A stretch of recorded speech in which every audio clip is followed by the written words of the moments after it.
नमस्कार, cross chat podcast पे आपका स्वागत है। मेरा नाम लोकेंद्र है और आज पहली बार ऐसा हुआ है कि क्रॉस चैट किसी पॉडकास्ट को शूट करने के लिए अपने स्टूडियो से बाहर 400 किलोमीटर दूर बीकानेर आया है। क्योंकि ये पॉडकास्ट इतना खास था और इसकी वानगी हमको मिली बीकानेर शहर में। जब हम इस पॉडकास्ट को शूट करने के लिए बीकानेर शहर से निकल रहे थे तो मुझे एक ऑटो दिखाई दिया और उस ऑटो के पीछे एक नेता की फ़ोटो चस्पा थी। आप समझ गए होंगे कि बीकानेर में ऐसी शख्सियत जो ऑटो के पीछे जिनकी फ़ोटो मिल सकती है, आपको दीवारों पर जिनकी फ़ोटो मिल सकती है, आपको उस शख्सियत का नाम बीकानेर में देवी सिंह भाटी हो सकता है। तो वही शख्स, वही देवी सिंह भाटी आज क्रॉस चैट के कैमरे के सामने है। सियासत में इन्होंने एक लंबी पारी खेली। कहते हैं कि आवाज़ तो सब देते हैं, लेकिन देवी सिंह भाटी हाकल दिया करते थे और इनके बारे में एक नारा चलता था कि जब जब भाटी बोला है राज सिंहासन डोला है। तो वही तिरछी टोपी और काला चश्मा लगाकर देवी सिंह जी भाटी आज हमारे साथ क्रॉस चैट पॉडकास्ट में मौजूद हैं। ठाकुर साहब, स्वागत है आपका खमागणी जी। आभार, थैंक यू। तो कैसा स्वास्थ्य है आजकल आपका इन दिनों? बाहर को कहने में रोने से तो कोई नहीं, सामने बैठे हैं, बिल्कुल ठीक है, मस्त। एक आला खंड की पंक्तियां हैं जो आप अक्सर सुनाते रहते हो, कवि जगनिक ने लिखी है। उसी से बात को शुरू करते हैं कि 12 बरस ले कुकर जीवे अरु 13 ले जिए सियार बरस 18 8 बरस तो कुकर जिए, 12 बरस जिए सियार जी, बरस 18 छत्री जी। 18 क्षत्रिय जिए, आगे जीना है बेकार। क्यों सुनाते हो आप बार बार ये पंक्तियां? इन पंक्तियों के लिए आपके जीवन में क्या मायने हैं? देखिए, ये भारत का इतिहास है ना, विश्व से अलग है। जी, और यहाँ 8 वर्ष वाले, 12 वर्ष वाले युद्ध क्षेत्र में तड़पते थे कि मुझे मौका दो लड़ने का। तो उस समय उम्र ये नहीं मानते थे कि 80-100 उम्र ले ली। वो उम्र का नहीं, आना है तो कुछ करके जाना है। तो उस हिसाब से तो ये भरी जवानी में लोग ये तड़पते थे लड़ने के लिए, युद्ध करने के लिए। तो वो एक हमारा करैक्टर है जिसके कारण से सदियों तक हम आज भी जिंदा हैं, जो अभी तक अपना धर्म पर कायम। आपने अपने जीवन में क्या उतारा इन पंक्तियों से और आपके लिए जीवन में मायने क्या रहे इन पंक्तियों के? ये मेरे कहने से नहीं होता है, वो मेरा करैक्टर, मेरी जीवन शैली, मेरी कार्यशैली वो बोलती है। मैं मेरे मुख से कह दूं मेरा रंग बहुत गोरा है, केसर जैसा पीला, मेरे कहने से नहीं होगा, जैसा है वैसा रहेगा। ठीक बात है। तो आपके लड़ाकू अंदाज की काफ़ी चर्चाएं रही हैं राजस्थान में। आपके फादर भी रॉबिन हुड के तौर पर पहचाने जाते थे और मैंने सुना है कि आप बहुत छोटे थे तब आपके फादर की डेथ हो गई थी। तो जीवन का संघर्ष शुरू से शुरू हो गया था, बचपन में शुरू हो गया था। कैसे अनुभव हैं बचपन के और क्या सीखा आपने बचपन से? वही है जो सदियों पुराना ये इतिहास रहा है जी। रानी झांसी अपने बच्चे को पीछे पीठ पर डाल के भी, तो ये ठीक है। मैं माँ बाप के अकेला था, 16 वर्ष का था। तो मेरे पिताजी जिनको हम बाह कहते हैं, हाँ। तो वो संसार में नहीं रहे, कोई गार्जियनशिप नहीं मिली। पर संघर्ष से आदमी सीखता है। अड़चने बहुत, लोग क्रश करने के लिए तैयार थे क्योंकि हमारा वहाँ प्रभाव भी बहुत था। और एक होता है परिवार के अंदर भाइयों में, पर वो सब कुछ लांग के संघर्ष से ही आदमी का व्यक्तित्व, जीवन और जो रास्ता बना। और कुल मिला के हमारे दिमाग में ये बैठाया गया कि जो क्षत्रिय है, जो जागीरदार है, जो राजा है, वो है लोगों के लिए, मरने के लिए। उनको ऐसा, उनके ऊपर कोई अंगुली नहीं उठाए, उनको कोई तकलीफ नहीं दे, उसके लिए अपना जीवन दो, लेकिन चलो न्याय की डगर पर। ये नहीं कि सगा भाई है कोई और भतीजा है, नो। तो वो हमेशा से लोगों ने कहा, तो छोटी उम्र में दिमाग में बैठ गई कि नहीं, न्याय के साथ रहना और बाकी कोई परवाह नहीं करनी रिजल्ट क्या है। भाटी साहब, आप जिस गांव से आते हैं बरसलपुर, जिसकी स्थापना राव बरसल ने की थी, बीकानेर का एक चर्चित युद्ध हुआ था, राती घाटी का युद्ध। उसमें राव खेमाल जो बरसलपुर गांव के थे, उन्होंने जुझार हुए थे, वो जुझार हुए थे उनको भूमिया के तौर पर। तो पुरखों का जो इतिहास है वो आपको कितना प्रभावित करता है देवी सिंह भाटी के लिए, लड़ने के लिए, जूझने के लिए, या फिर ये बातें आपको ध्यान है? हर व्यक्ति को प्रभावित करती है कि आपका इतिहास। जब हमारे परंपरा से चारण, भाट, राणा, ये मिरासी डोली होती था, तो ये बिरदावली गा के हमें चेताते थे कि वो तुम्हारे वंशज कहाँ कृष्ण से चालू हुए, फला उससे हुए, उसके बाद में ये हुआ। तो ये क्या कि आदमी को सोने नहीं देती, उसको सही रास्ते से इधर चूकने नहीं देती। तो ये हमेशा हमें सुनाया गया। तो उससे आदमी का चरित्र सुनता है तो जैसी संगत करोगे, साधु संतों की संगत करोगे तो अच्छा वैसा सीखोगे संस्कार।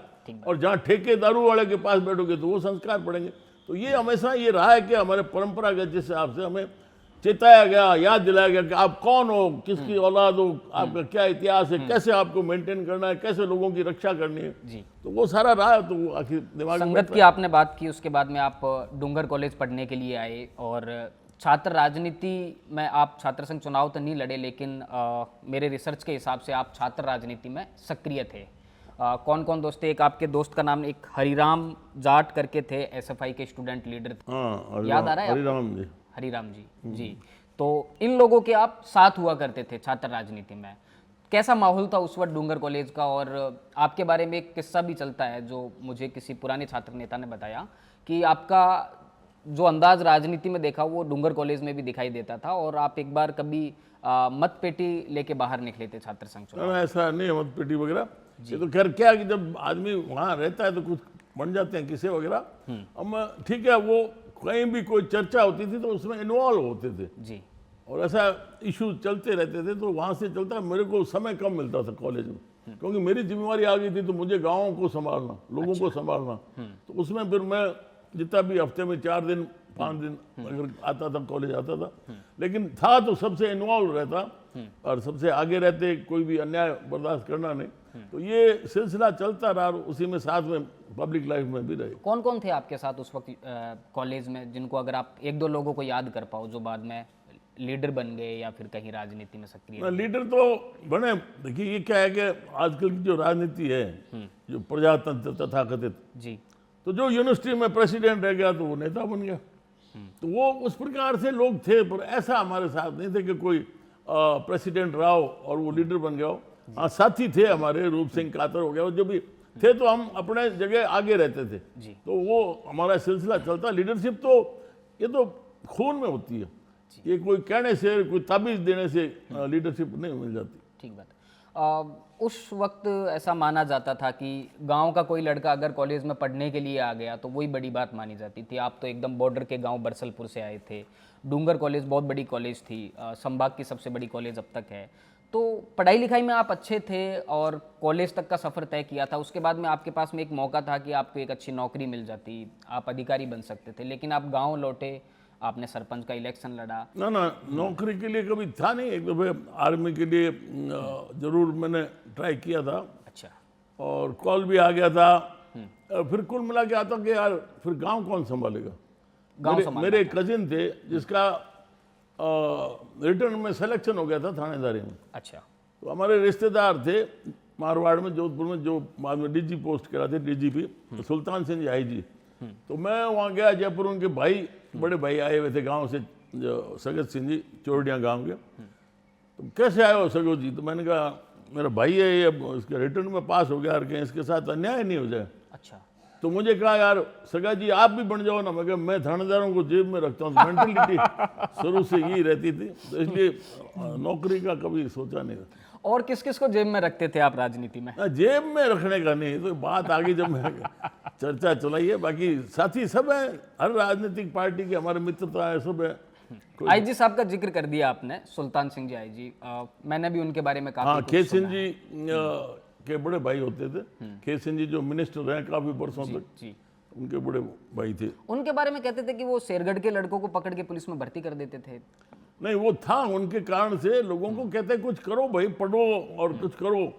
और फिर जैसे ही कोई थोड़ा बहुत हो जाता तो ज्यादातर भीलों को, दूसरों को, सबको उन्होंने उस समय लोग आते नहीं थे गांव वाले नौकरी में, तो उन्होंने खूब हजारों आदमियों को रोजगार दिया। आज भी बेचारे याद करते हैं। और जहाँ भी वो जाते रास्ते में टूर पर, तो कोई गाय वाला, भेड़ों वाला जा रहा है तो उसको पूछते थे, उसकी ड्रेस वगैरह देख के, क्या फला जगह के रहने वालों? हाँ साहब, तो तेरे को कोई तकलीफ हो तो बताना, यहाँ हमारे लिए जो भी है हम कह देंगे। तो इतना उनको लगाव था कि बाहर भी जाते थे तब भी कहते कि ना ये गांव वाला बाहर निकला है तो इसके साथ कोई सुनाई नहीं होगी, जाती हो जाएगी। तो वहाँ तक तो उनका सोच ही बहुत अलग था। ठीक बात है।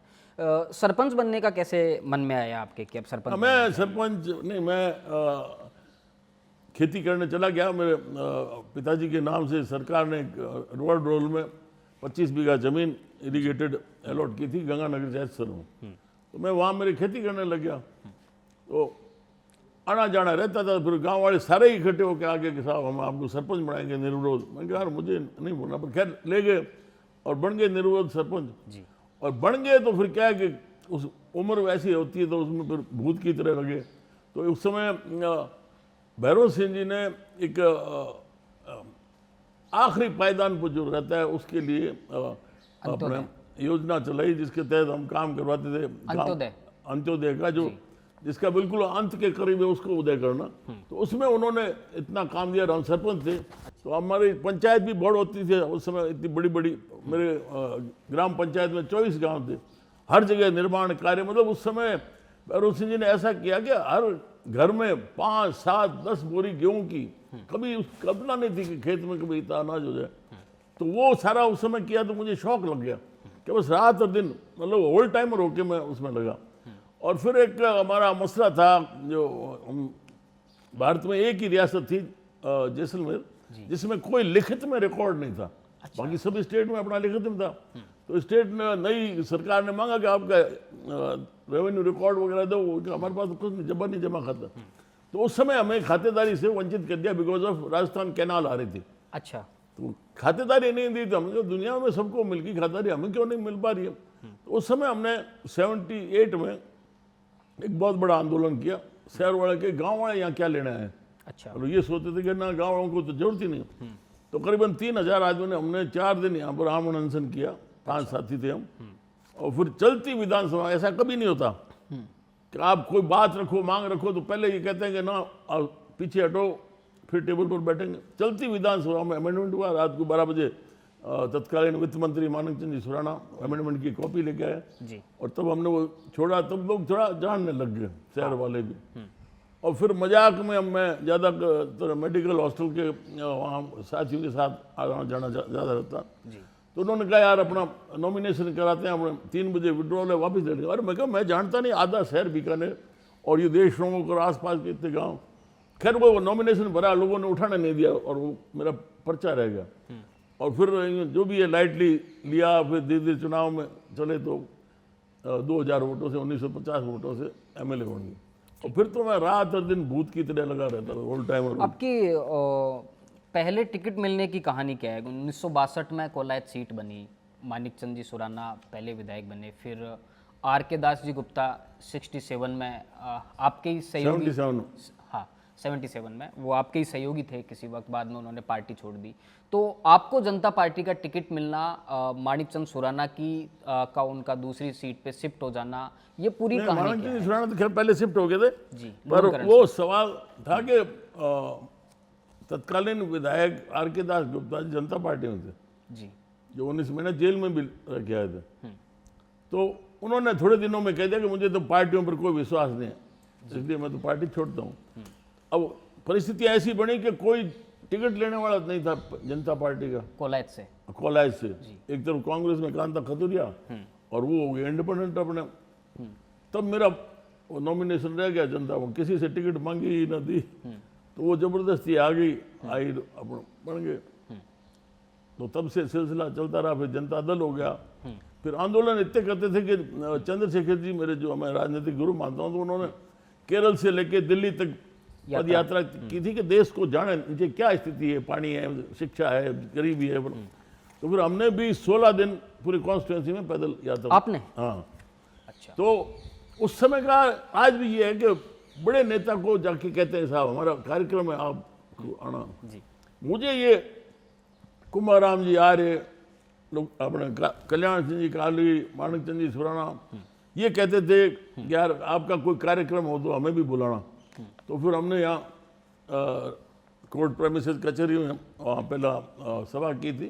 खैर वो किसे लंबे, पर वो सिलसिला चलता रहा। तो जिसमें फिर मैं होल टाइमर होके लगा रहा। बाकी इतने लोग एक्टिव नहीं रहते थे, लीडर तो बहुत होते थे पर पीछे 4-5 भी आदमी होते नहीं थे, क्योंकि वो उस हिसाब से लोगों की सेवा में लगते नहीं थे, ऐसा मैं सोचता हूँ। चंद्रशेखर जी के बारे में बताइए, उनके बारे में ऐसा मैंने सुना है आपके बारे में कि आप उनके राजनीतिक शिष्य थे, उनसे मिलने जाते थे, उनका आशीर्वाद आपको मिलता था। कब आप उनके संपर्क में आए और कब कब उन्होंने आपको सपोर्ट किया और उनसे क्या? मैं कल्याण सिंह जी काली साहब उनके बहुत में गणेश नज़दीक था जी। तो वो मुझे बार बार मिलाते थे चंद्रशेखर जी से और धीरे धीरे फिर नज़दीकियाँ हो गई। फिर हमारे हर दुख सुख की घड़ी में बीकानेर भी आए। अब एक दफे मेरे थोड़ा अस्थमा का गड़बड़ रहती थी, राजस्थान हाउस दिल्ली में था, अच्छा अचानक आ गए मेरे कमरे में, अच्छा अरे बीमार हो चलो हॉस्पिटल, मतलब यूँ इस प्रकार से उनका पर्सनल मेरे पर कृपा थी। तो उनसे बहुत कुछ सीखा। वो तो जमीन से जुड़े हुए, उनको मतलब हर आदमी पार्लियामेंट में जब खड़े होते थे बोलते थे तो सारे चैम्बर खाली हो जाते, दौड़ के सुनते और ऐसा बोलते, क्योंकि अंदर जब कुछ होता है तभी तो आप लगातार बोल सकते हो। जी तो बोलते थे जब ना कॉमा ना फुल स्टॉप, ऐसा फ्लो में बोलते थे। तो उनके पास विचार थे और एक दृढ़ता थी। तो ये स्थिति बना देती थी कि ये कश्मीर, ये आतंकवादी, पंजाबी, ये सारे जो समस्याएं थी, जी तो उसके बाद में खैर जो परिस्थितियां कांग्रेस की बनी उनको विड्रॉ कर लिया, सपोर्ट हट गए थे। तो मैं ये जानना चाह रहा हूँ भाटी साहब कि आपको जो पहला टिकट मिला था, बहुत कम उम्र थी उस वक्त आपकी, कितनी उम्र रही होगी जब आपको पहली बार टिकट मिला? एमएलए बना? हाँ। मैं 32 ईयर्स। 32 ईयर। तो एक नौजवान पर जनता पार्टी ने भरोसा किया, किस विजन को देख के भरोसा किया, या फिर आपको वो जनता पार्टी के पास उम्मीदवार ही नहीं था, काय का भरोसा किया? अच्छा, उम्मीदवार ही नहीं था। नहीं, फिर उसके बाद में कांता खतूरिया जो कांग्रेस से थी वो बहुत मजबूत लीडर थी, और दूसरा आपकी जो कॉन्स्टिट्यूंसी है बीकानेर का जो जातीय समीकरण है, ऐसा कहा जाता है देखिए ऐसा है कि कांता खतूरिया लड़ती थी दूसरे, जी तो उस समय क्या जो भी उम्मीदवार बनता, स्वतंत्र पार्टी हुआ करती थी उस समय, चुनाव लड़ा और घर पकड़ लिया, जो भी 10-12 हजार 15 हजार वोट लिए। तो अब वो जो उनके साथ में सपोर्टर थे किसके पास जाए, यूँ करके वैक्यूम हो गया। फिर धीरे धीरे सारे ही वो लगातार राज में बनी रही कांता खतूरिया, मथुरा दास जी माथुर, अपने शिवचंद जी ने, हरदेव जी जोशी वगैरह एकदम स्टॉलवर्ड थे जो, वो खास थे। तो वो उसके सामने टिकना, लेकिन मेरे साथ मासे थी, मैं हमेशा सच्चाई के साथ रहा, तो धीरे धीरे लोग मेरे साथ जुड़ते गए। मानिक चंद जी समर्थन करते थे आपका? हाँ हाँ, मानिक चंद जो है ना, हम तो एक ही थे। ठीक बात है। मानिक चंद जी से याद आया 93 का जो इलेक्शन था, मानिक चंद जी ने अपनी सीट बदल ली थी लूणकरण सर, और उसके बाद में आप भारतीय जनता पार्टी में आ गए थे 93 तक, भैरू सिंह शेखावत के साथ आप हो लिए थे। लूणकरण सर से भैरू सिंह शेखावत के ममेरे भाई चुनाव लड़े थे दिग्विजय सिंह, और ऐसी चर्चा चलती है कि उनको टिकट आपने दिलाया और इस कारण मानिक चंद जी चुनाव हार गए थे। कितनी सच्चाई है इस बात में? नहीं भाई, पार्टी से कोई लड़ना था ना जी, तो पार्टी के लिए हमने कहा कि भाई ये दिग्विजय सिंह का इस कमांड एरिया में जो खजुआड़ा पुगड़ वगैरह है, यहाँ अच्छा होल्ड है। उस समय वो सरपंच भी थे, जी, तो इसलिए मैंने कहा था कि भाई इनको अगर टिकट दी जाए तो बहुत चांसेस हैं कि जीत सकते हैं। ये आपका सुझाव था पार्टी हाँ, को जी, कि आप दिग्विजय सिंह को अगर टिकट देते हो तो, मतलब ये कह सकते हो कि मानिक नहीं, चंद हमने तो बहुतों को, जितना भी मेरे जो आया एमएलए, एमपी, प्रधान, प्रमुख, चेयरमैन, नगर परिषद चेयरमैन, नगर निगम, ये सारा कृषि मंडी, इतने बनाए। तो अपने तो ये काम करके भूल जाओ, जी, तो जो आया उसके लिए जैसा था मौके पर कर दी। मानिक चंद जी चुनाव हार गए थे, और ये बात सही है कि वो आपकी वजह से चुनाव हारे? अब ये पता नहीं कैसे क्या रहा है, ये तो परिस्थितियां होती है। जी, कोई थोड़े से वोट इधर उधर हो जाते हैं। तो हम सामाजिक न्याय मंच से लड़े, तो उस समय बीजेपी कांग्रेस दोनों ही अलग से लड़ा रही थी, जी। पर लोगों का साथ मिला, हम जीत गए। एक और किस्सा है 93 इलेक्शन का। हुक्माराम बिश्नोई आपके सामने चुनाव लड़ रहे थे और उनको टिकट दिलाया था भजनलाल बिश्नोई ने। भजनलाल बिश्नोई कांग्रेस के बहुत बड़े छत्रप थे, हरियाणा के मुख्यमंत्री रहे थे, और हाँ वो खुद आए थे वो आपके यहाँ प्रचार करने के लिए आए थे। उस वक्त बड़ा पंगा हुआ था, वो क्या कहानी है? नहीं चलता है। देखिए वो जब आए लड़ने तो उनके साथ सत्ता पूरी थी हरियाणा से, फिर वहाँ के इतने चेयरमैन, फिर वो हरे को AK-47 रखने की थी इजाज़त बॉडीगार्ड को, तो वो सारे आके चुनाव से 2 दिन पहले अपने बूथ के अंदर जा जा के चक्कर लगाने लगे एंड टाइम पर। फिर और भी कई ऐसे किस्से हुए, चलता रहा विवाद, खींचातानी। लेकिन ये कहते हैं कि 1993 का चुनाव देवी सिंह भाटी ने बाहुबल से जीता था। नहीं, बाहुबल से तो खैर कौन नेता जीते, जब तक लोग साथ नहीं होना। उस समय काउंटिंग कोई 25 दिन बाद में होती थी जी। तो उस समय हमारे जो राजपूत धर्मशाला विद्यासर हाउस जिसे विश्राम गृह है राजपूतों का, वहाँ पर मैं गया। कोई हमारे मिलने वाले थे बिकमपुर राव साहब, मैं टेनिस खेल के आया क्लब से। मैंने कहा है क्या वो, अगर सुनना पड़ा। मैंने कहा क्या हो गया? कि साहब यहाँ तो कोई पंजाब से एजेड एक सिख और उनकी पत्नी वो ठहरे हुए थे, उनको उठा के ले गए एसपी। और मैंने कहा ये कैसे हमारा संस्था के अंदर बिना इजाजत कैसे घुस गया। मैंने आह्वान किया सब तलवारें लेके तो सुबह साफा पहन के आ जाओ। वो हंगामा हुआ तो फिर दबाव पड़ने लगा। मेरे भैरू सिंह जी का फोन आया, एयर कमांडर बहादुर सिंह जी का, कह रहे नहीं तलवारें लेके तो ऐसा तो मत करो। भैरू सिंह जी ने फिर राष्ट्रपति शासन था तो उस समय बलिराम जी भगत थे, तो फिर उन्होंने बात करके अपने एडिशनल डीजी होते थे अपने नमो नारायण जी मीणा, वो फिर उस समय हेलीकॉप्टर लेके आए, फिर हमारी वार्ता हुई। ये चलता रहता था उस सिलसिला पर। वो काफ़ी उसमें इतना खींचतान हुई, गोलियां चली है, सब कुछ हुए, झगड़े हुए। वो गोलियां चली थी उस वक्त? हाँ हाँ। क्या था पूरा, एक बार थोड़ा सा और अगर खोल के बता दें तो। गोली गोलियां चल क्यों गई है चली? गोली किसने चलाई, गोली किस पे ये चलाई? एक दूसरे के ऊपर चलता रहता है। मेरे तो गाड़ी के शीशे के ऊपर गोली लगी है, कुछ मेरे भी चोट लगी थी। ये कब की बात है आपकी गोली? 93 में, उसी वक्त उसी चुनाव में। हाँ, ये चलता रहता था उस समय तो बहुत खींचा कुछ लोगों ने बरसलपुर हाउस के बाहर भी हुड़दंग करने की कोशिश की थी। हाँ, उसमें नहीं, ऐसा नहीं था, वो दूसरा। तो बाद एक और किस्सा है भाटी साहब, 1985 में जब आप एमएलए थे, सॉरी 80 में जब पहली बार एमएलए बने, आपने इंदिरा गांधी को रोका था कभी, शायद फलौदी या पोखरण दौरे पे इंदिरा गांधी? हाँ, नाचना साइड में मैं गया था रोकने के लिए कि हमारे मुसलमान थे तो उन चंद्रमल जी बैद तत्कालीन मंत्री ने उनको मिलने गए सर्किट हाउस। हाँ, तो ये कह दिया कि तुम तो दो देशों के निवासी हो, रहते यहाँ हो, तुम्हारा जमीन है पाकिस्तान में भी एयरमन हुआ है।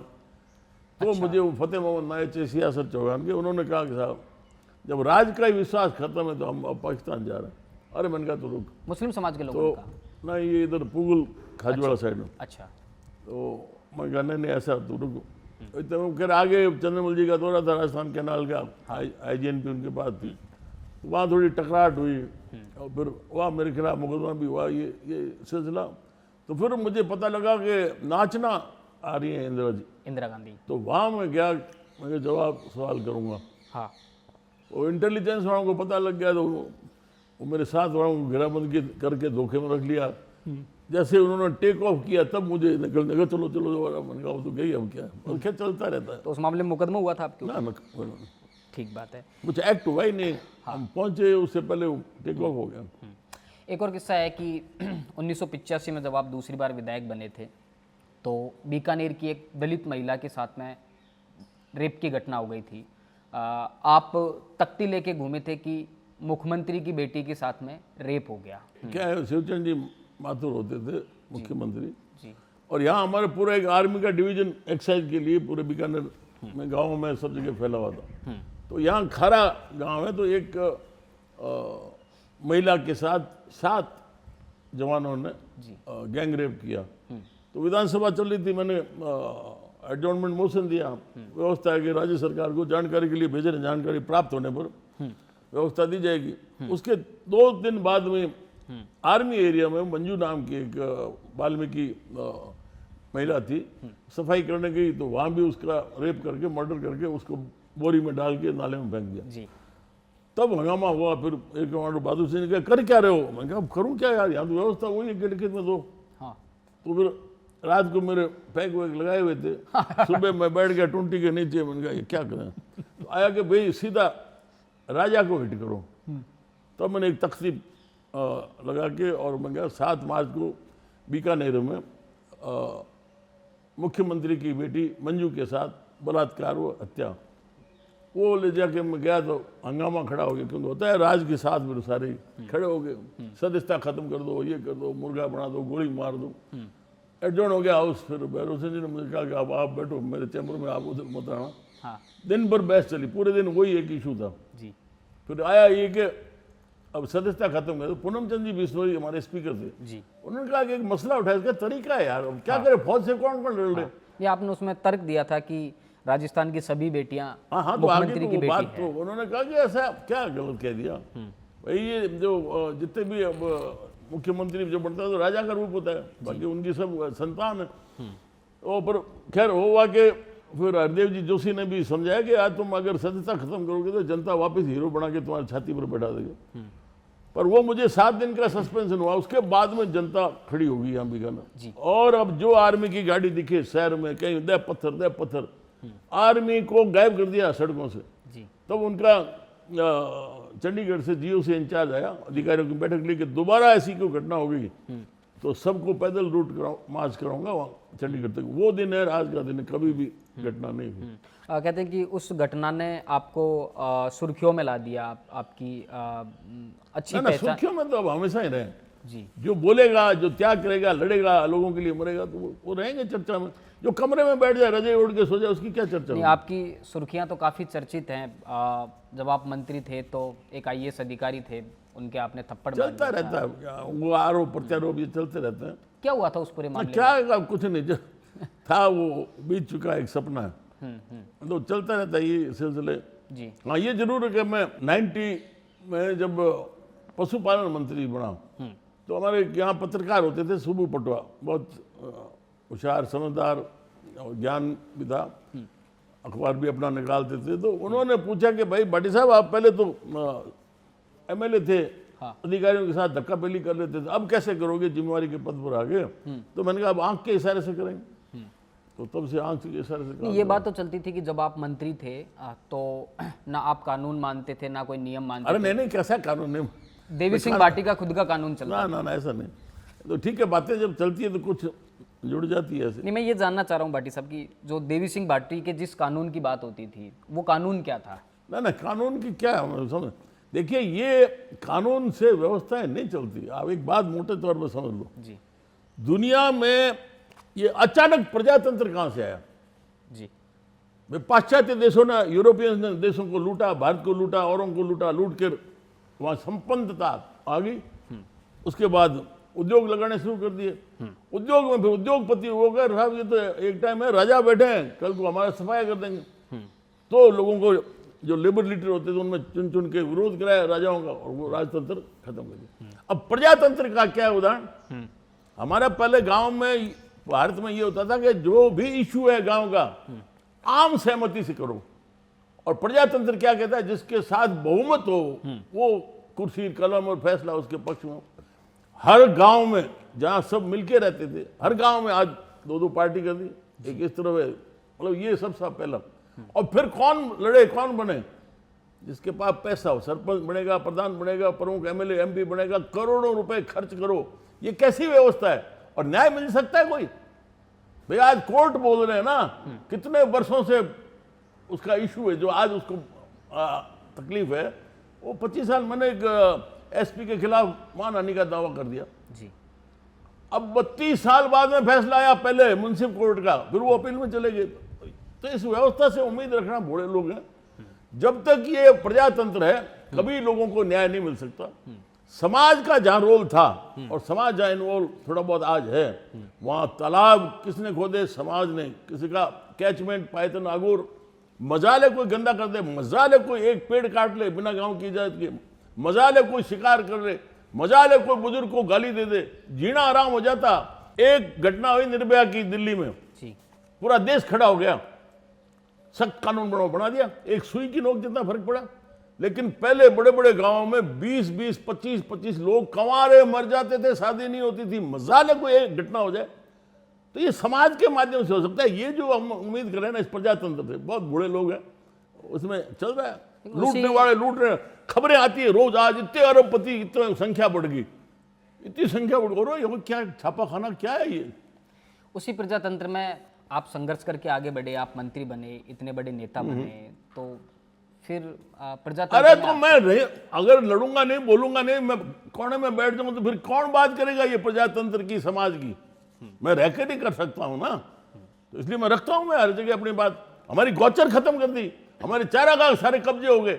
मतलब आपकी व्यवस्था है, कानून है, पूरा आपका सेटअप है, ब्यूरोक्रेट्स वहां पर लगे हुए हैं। कैसे हो जाते हैं हमारे तालाबों के ऊपर कब्जे? कैसे हो जाए? हमारे इस बीकानेर शहर के अंदर अपने 47 बड़े पक्के तालाब होते थे, हर समाज का अलग अलग पक्का तालाब, जिसका अलग पायतन होता था। कहां है वो तालाब? यूआईटी ने अलॉट कर दिए, नगर निगम ने अलॉट कर दिए। हाउ डेयर यू यार! और फिर इस तंत्र को सही कहते हो आप? लाओ मेरे वो कोई तालाब लौटा सकता है?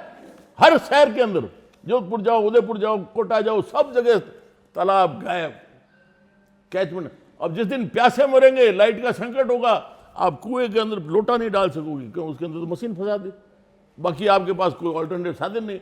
लेकिन हमारी इस व्यवस्था के अंदर समाज में, चाहे डेजर्ट में होते थे, पानी के कारण से कभी भी गांव नहीं छोड़ना पड़ा, पर आज लोग घड़े फोड़ते हैं। तो ये व्यवस्था, समाज की जो व्यवस्था है उसमें आपका भरोसा है? सबका होना चाहिए, वर्तमान सिस्टम में। वरना नहीं कुछ कर ही नहीं सकते आप। भाई जिसने आज कर दिया, कोई आता है उड़ीसा की खबर आता है कि मांझी लगा कि साहब मेरी पत्नी मर गई, मुझे 13 किलोमीटर घूम के जाना पड़ा, मैं पहुंच नहीं सका अस्पताल में, वो लगा और 7 वर्ष में उसने रास्ता शॉर्ट करके कर दिया। समाज ने किया जी। सरकार के हमारे पास तो पैसा नहीं, बजट नहीं, जो भी है। तो समाज जो चाहे वो रास्ता करे। आज भी पेड़ बचे हुए हैं, आज भी जो गौचर बची है, आज भी जो गाय बच रही है, किसके कारण से? समाज। आपने बड़ा बना दिया टाइगर प्रोजेक्ट जी। तारबंदी, इतने उसके ऊपर अधिकारी, इतने सारा गाड़ियां लगा दी, फिर भी आ जाती है खबरें, आज एक शेर को मार दिया, आज उसको मार दिया। लेकिन जहां समाज होता था, मजाल है, कोई बिना तारबंदी, बिना कोई अधिकारी के कुछ नहीं कर सकता था बेईमानी। तो वो व्यवस्था समाज की हो सकती है। अब आज नहीं तो धीरे धीरे आना पड़ेगा, इसके अलावा कोई रास्ता नहीं है। ये कहना चाहते हैं कि प्रजातंत्र लंबे वक्त तक नहीं चलेगा? नहीं चल सकता। कहाँ चल रहा है आज, बताओ भाई। आज अमेरिका सबसे बड़ा पुरोधा है डेमोक्रेटिक प्रजातंत्र का, वहां जेल के अंदर से चलती है। एक जेलर का मैंने रिटायर होने के बाद इंटरव्यू समझा, अरे तुम्हें पिस्टल और हथियार दे रखे थे, तुम वहां अंदर, अरे अंदर तो 2-4 मर्डर किए, तो उनका चलते प्लेट फाड़ के घुसेड़ देते। तो वहां अमेरिका के अंदर, ये अमेरिका के अंदर न्यूयॉर्क में शाम पड़ने के बाद में कोई सेफ नहीं है। ये प्रजातंत्र है। और एक आया, मान लो योगी जी, जो समाज से सीधा जुड़ा हुआ, उसने कहा कि नहीं, कोई गुंडा है, कोई ये जाएगा अंदर, किसी का पक्षपात नहीं, कोई पार्टी हो, कोई जाति हो। तो ये जब अमेरिका फेल है, सबसे बड़े मतलब माफिया कहाँ है, इटली में, जापान में, मतलब आप फिर किससे उम्मीद कर रहे हो यार? आपकी बहन बेटी सुरक्षित नहीं, आप सुरक्षित नहीं, आपके साथ कुछ भी हो सकता है। जी। योगी आदित्यनाथ अच्छा काम कर रहे हैं, आप ये कहना चाहते हैं? मैं नहीं, लोग बोल रहे हैं जी। वहां परिस्थितियां बोल रही है। वो आज देश के टॉप पर आगे, जो सबसे गरीबी की हालत में पिछड़ा था। ठीक बात है। राजतंत्र के बारे में आपका क्या कहना है? वो कैसी व्यवस्था थी प्रजातंत्र? हजारों साल तक चली यार, हजारों साल, उसमें सवाल ही कहां उठता है? भाई अगर वहां थोड़ा सा वो गड़बड़ कर देता, उससे उसी समय जो मंत्रिमंडल या सलाहकार होते थे, उसमें पुरोहित बोल जाता कि नहीं, ये राजा के लायक नहीं है, उसको ध्यान रखना पड़ता था। अगर हो गए तो हाँ, राजतंत्र में तो ठीक है, रेयरली एक कोई आ गया, बूढ़ा आ गया, कोई ऐसा अयास आ गया, तो उसको हटा तुरंत किनारे कर देते। ठीक बात है भाई उस सीनियरिटी में महाराणा प्रताप का नंबर नहीं आ रहा था, बड़े भाई का आ गया, तो फैसला किया लोगों ने, सलाहकारों, सरदारों ने, कि नहीं, इस गद्दी के लायक राणा प्रताप है। तो ये फैसला जब हिसाब से होते थे, तो वहां गड़बड़ के, तो राजतंत्र में किस बात की काम, इक्का दुक्का कोई देखो हो सकती, कोई फ्रांस का हो गया ऐसा, बंसरी बजा रहा है, रूम जल रहा है, तो वो अलग बात है, एक्सेप्शन ऑलवेज देयर।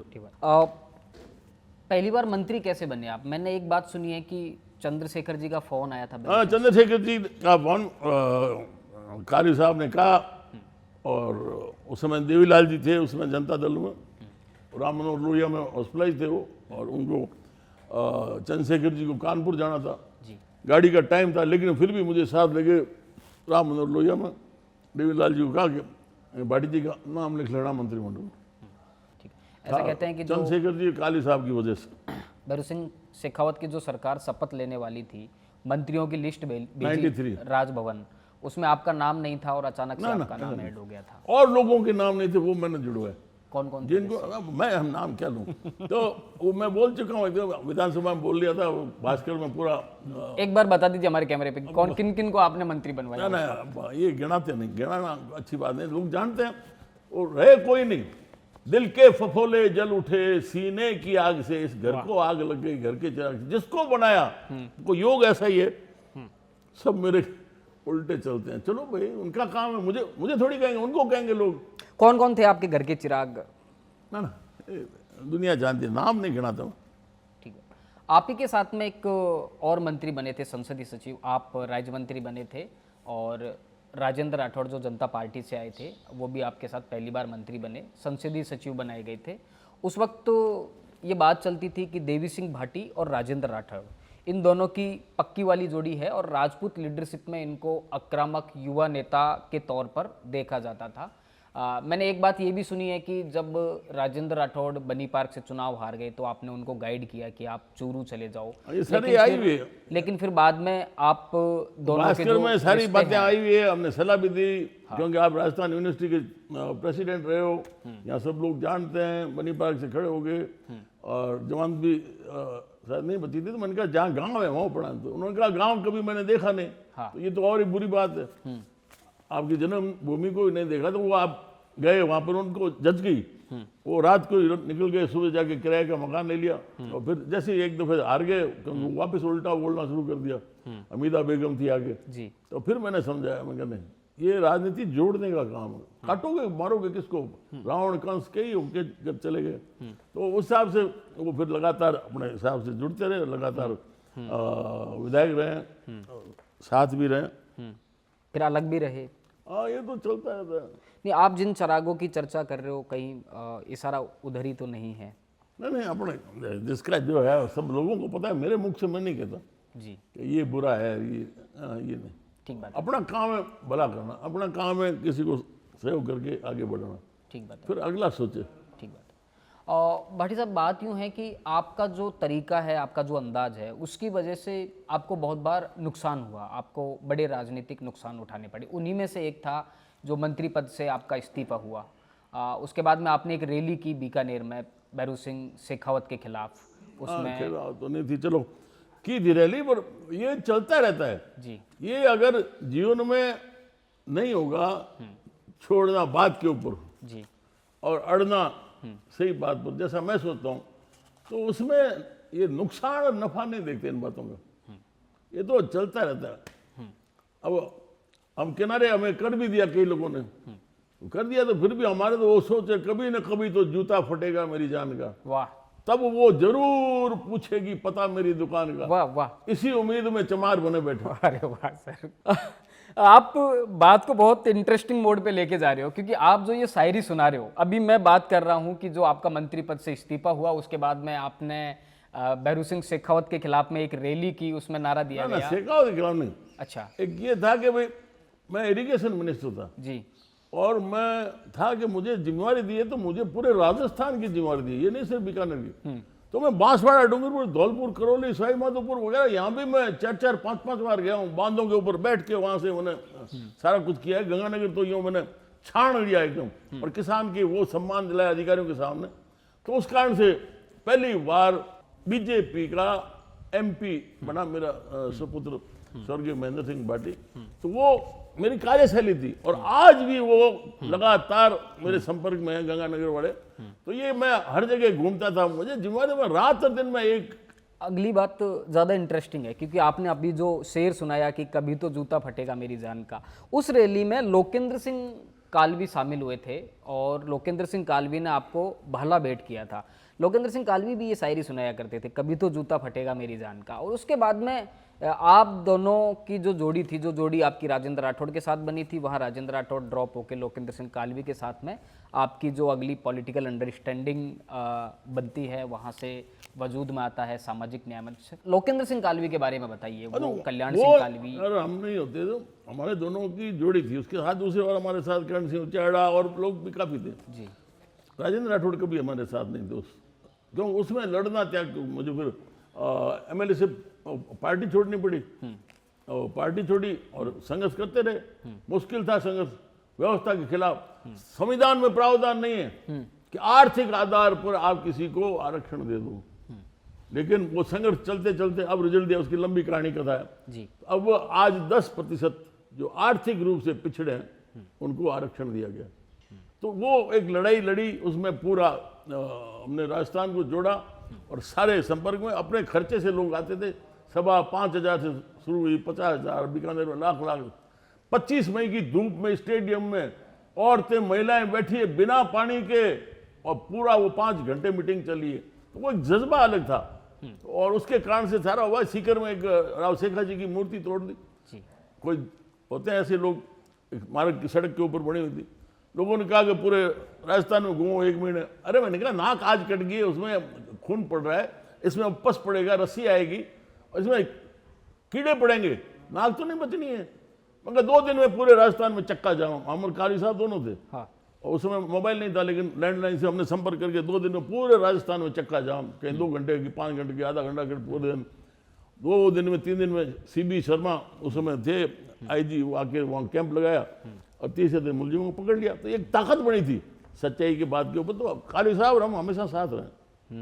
ठीक बात है।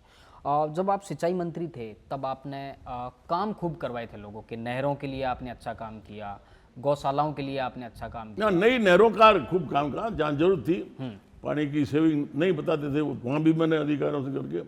तो उस समय जितना काम हुआ नहरें आज तक फिर वापस कोई नहीं बना सका। पहले ठीक है, वो तो ग्रेट थे, महाराजा गंगा सिंह जी जो नहर लाए, गंग कैनाल, दूसरे और राजा भी लाए। लेकिन हमने चलते काम में ये 4 साल के पीरियड में खूब नहरें नई बनाई और लोगों को क्या कि जहाँ पानी मिल गया, सिंचाई मिल गई, आपका रहन सहन, आपके खान पान, आपकी रिश्तेदारियाँ, आपकी शिक्षा, सब सुधर जाते हैं। तो ये पानी की व्यवस्था कर दी तो आज उनका जीवन सुखमय है। सामाजिक न्याय मंच पे भाटी साहब थोड़ी सी बात करते हैं। 98 का जो इलेक्शन था वो आप बहुत कम मार्जिन से जीते थे, लेकिन इस इलेक्शन के बाद में पूरे राजस्थान के सिनेरियो में बतौर राजपूत छत्र आपका और लोकेंद्र सिंह कालवी का बड़े स्तर पे उभार हुआ। ये भी कहते हैं कि 98 वाला जो इलेक्शन था वो भी आपने बाहुबल से जीता था, रघुनाथ सिंह भाटी के खिलाफ। उसके बाद में फिर आपने सामाजिक न्याय मंच बनाया। ये विचार कहाँ से आया, कौन कौन लोग थे उस वक्त, और उसके आप अब इस उम्र में सामाजिक न्याय मंच वाला? सामाजिक न्याय मंच हमें व्यवस्था के खिलाफ लड़ना था। हम चाह रहे थे कि भाई पूरे राजस्थान में हमने लोगों को लड़ा, मतलब बसपा से ज़्यादा हमने वोट लिए, 6.5%। जी।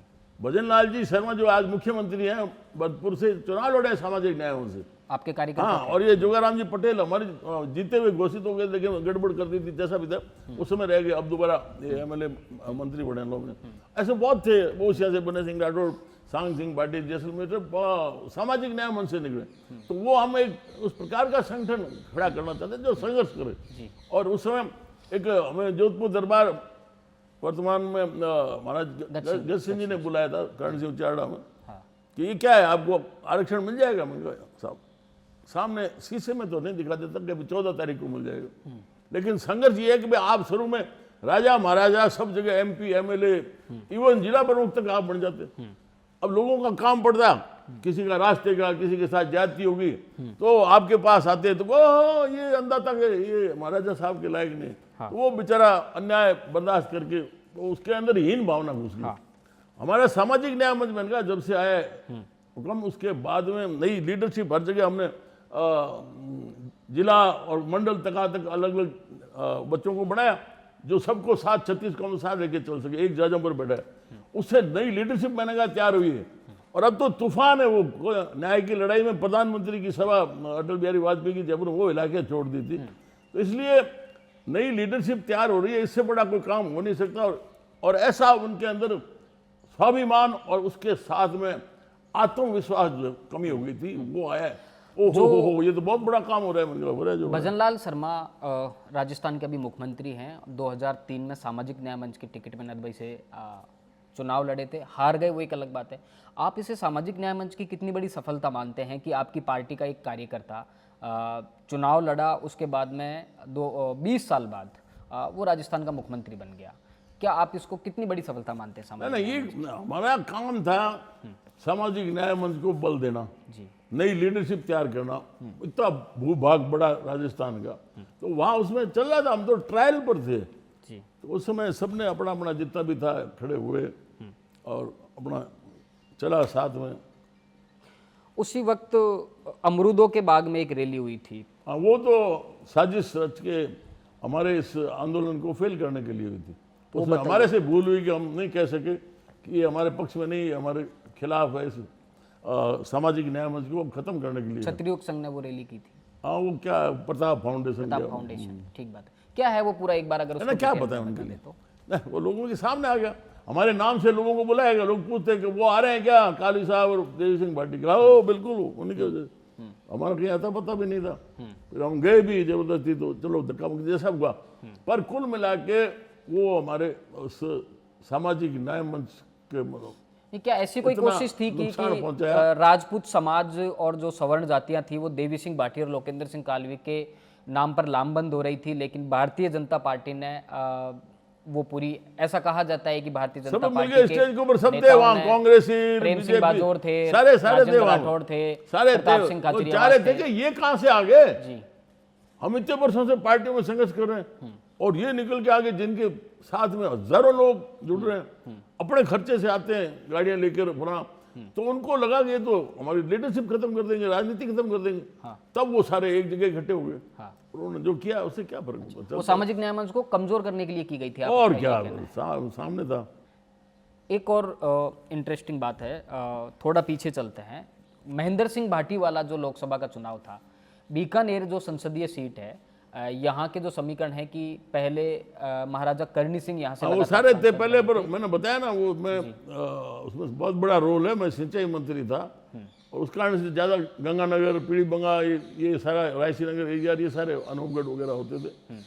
तो उस समय लोगों ने बहुत, उन्होंने ही जबरदस्ती, मैंने मना किया, जी मैंने कहा यार बच्चा है काहे का एमपी का चुनाव लड़ने, और उनका प्रेशर इतना था, फिर वो सीधे गए भैरव सिंह जी के। भैरव सिंह जी ने फिर लोगों जानते थे कि इतने लोग साथ हैं, हाँ। तब टिकट दी, पहली बार जीत गए। उससे पहले तो बहुत बड़े बड़े हुए हैं, चलता रहता है ये। बीकानेर के नौजवान महेंद्र सिंह भाटी को बहुत अच्छे तरीके से याद करते हैं, उनके लिए भावुक हो जाते हैं, कैसे देखते हैं आप? हमें वो इनके साथ रहते थे, मन से रहते थे। मतलब हमारा ये नहीं था कि साथ में कोई फैक्ट्री चल रही है, कोई खेती संभाल लें, खेती बहुत है हमारे पास बड़ी।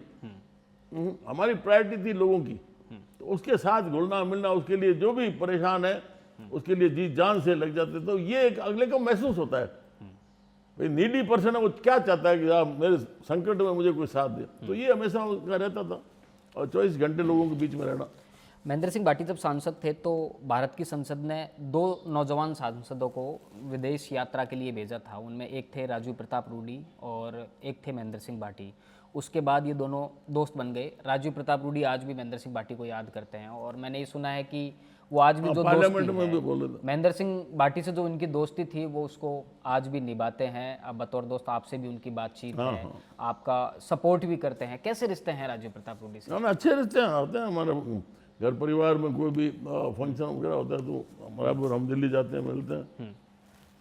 जो 2023 वाला जो टिकट मिला अंशुमान सिंह भाटी को, उसमें राजीव प्रताप रूडी ना किसी का रोल नहीं जी, वो तो एक अलग कहानी है। जैसे थे हमें तो मना कर दिया कि आपकी उम्र ज़्यादा है, एवं करते करते वो बहुत अलग है, परिस्थितियाँ ऐसी बनेंगी। ये ऊपर वाला करता रहता है, परिस्थितियाँ बनाए जो उनको पकड़ लिया, मुझे भी और को। ठीक है। भाटी साहब, 2004 का जो लोकसभा चुनाव है उस पर थोड़ी सी बात करते हैं। यहाँ फिल्म सुपरस्टार धर्मेंद्र चुनाव लड़ने के लिए आए भारतीय जनता पार्टी से, लेकिन धर्मेंद्र को कहा कि बीकानेर का सुपरस्टार तो कोई और है, जिसका नाम देवी सिंह भाटी है। जब तक देवी सिंह भाटी का समर्थन नहीं मिलेगा, यहाँ धर्मेंद्र चुनाव नहीं जीत सकता। धर्मेंद्र ने बंद कमरे में भारतीय जनता पार्टी के जो हारे हुए और जीते हुए प्रत्याशी थे, उनको एक बंद कमरे में मुलाकात की। उन सबसे पूछा कि आप क्यों हारे, कि देवी सिंह भाटी मेरे खिलाफ थे। आप क्यों जीते, कि देवी सिंह भाटी मेरे पक्ष में थे, मैं इसलिए जीत गया। तो फिर धर्मेंद्र को लगा कि इन सबसे बात करने से अच्छा है देवी सिंह भाटी से सीधी बात कर ली जाए। क्या था पूरा किस्सा कि अगर आप समर्थन ना करते तो धर्मेंद्र वो चुनाव नहीं जीत पाते, आपने उनका सपोर्ट किया इसलिए? हमारे को पार्टी का था नहीं, जो हमें तो खैर सपोर्ट करना था जी। बाकी ये चलते रहते हैं अब काम के। ये फिल्मी लाइन वालों को पार्टियां पता नहीं कैसे तय कर देती है एक बार सीट निकालने के लिए, और उनका कोई लेना देना नहीं होता इनको। हम जो फिल्मी ये सितारे अभी कहलाते हैं ना, ये मैंने सन 56-57 बॉम्बे में देखा। इनके साथ वो अजीत श्यामा एक एक्ट्रेस थी, तो वो इनके साथ छोकरे क्या करते थे बाजार में, इनकी हालत खराब, इनको भांड कहते थे पहले जी। और ये भांड खुद अजीत, ये अमिताभ बच्चन भी एक जगह कह चुका है कि हम तो भांड होते हैं, और है हकीकत पैसा दो तो ये स्टेज पर कहीं आके नाचने लग जाते हैं। तो वो अब आके भेज दिया यहाँ पर, तो फिर हमने कहा कि चलो और कोई है नहीं तो इनको जिताना है कांग्रेस के खिलाफ। धर्मेंद्र ने आगे से बात की थी आपसे आके? हाँ, चलता रहता है, वो बातें होती रहती है। ठीक बात है। तो और बताइए, मतलब अगर ये बात सही है कि अगर आप सपोर्ट नहीं करते धर्मेंद्र का तो वो चुनाव हार सकते? अब ये पता नहीं है, देखो ये देखो ये एक काल्पनिक प्रश्न है, जो रिजल्ट आ गया वो सामने, मैं ऐसा होता कि नहीं होता, ठीक है। ठीक बात है। भाटी साहब, आपको आयुर्वेद का बहुत बड़ा प्रशंसक कहा जाता है कि आपका आयुर्वेद में बहुत ज़्यादा भरोसा है। आप आयुर्वेदिक दवाइयों पर किताब लिख चुके हैं, लोगों को बताते भी हैं।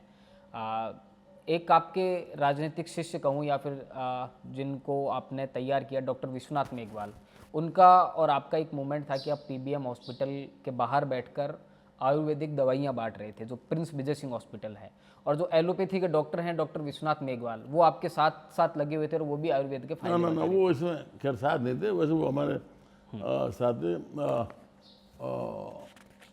मैं अलग से मुझे पूछा गया, ये उस समय भी लोकेंद्र सिंह कालवी के जिस दिन फ्यूनरल था गांव में, वो कालवी में, तो उस समय मेरे से पूछा था कि राजनीति में रह कर आयुर्वेद का ये समय कैसे निकला। मैंने कहा मैं भुगत भोगी हूँ, मैं पूरे भारत में घूम लिया, मैं उस समय का बहुत सांस का मरीज था और कोई इलाज नहीं हो। आखिर में एक मेरे कोई शुभचिंतक, अगर मेरा बहुत अभिन्न बस्तीराम खींचड़ एक मोडायत का विष्णु था, उन्होंने कहा यार आप बहुत तकलीफ पा रहे हैं, हमारे से देखा नहीं जाता, अब हाँ ये सेंधा नमक ले लो 30 दिन। तो वो सेंधा नमक 30 दिन लिया, मैं ठीक हो गया। तो मुझे यार बड़ा काम का। हाँ फिर डॉक्टर अशोक पानगड़िया ने एक दिन कहा कि जुकाम हो जाए तुरंत कानों में रुई दबा लो, तुरंत ठीक।